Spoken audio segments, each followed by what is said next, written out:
What is plant propagation?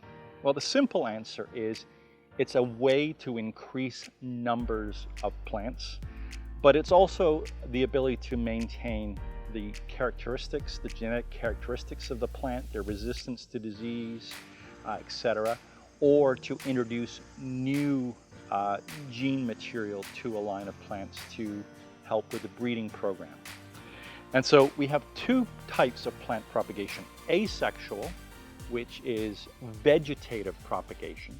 So this is performed on developed or mature plants, and sexual propagation, which involves the seeds and the flowers of the plant. So this flower would get pollinated, produce a seed, and the seed then we would use to grow new plants. The advantage of seeds are that we can grow a lot of plants in a very small space. They don't take up a lot of room to store the material. They come with increased genetic diversity, especially if we're using vegetable seeds, new cultivars, etc. And they rely on the pollinators in the garden as well to increase the diversity and the genetic makeup of that plant. The disadvantage is it's a much slower process. This plant has been in cultivation since March 2nd as a seed. This plant is a division that's about 2 years old. So you can see there's a substantial difference in how we produce plants.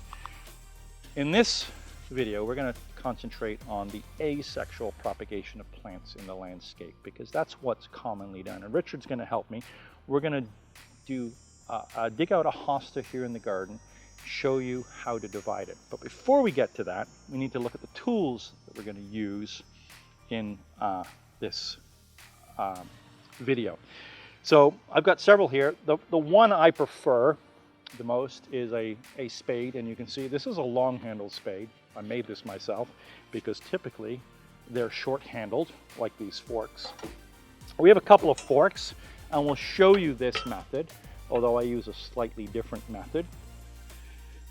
We have my old standby, this second-generation machete that was given to me by an old retired gardener, and he'd used it for a number of years.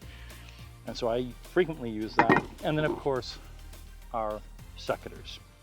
So we're going to dig up the hosta behind, bring it up to the table here, and we're going to show you how to split it apart to increase it so that we have more plants like this.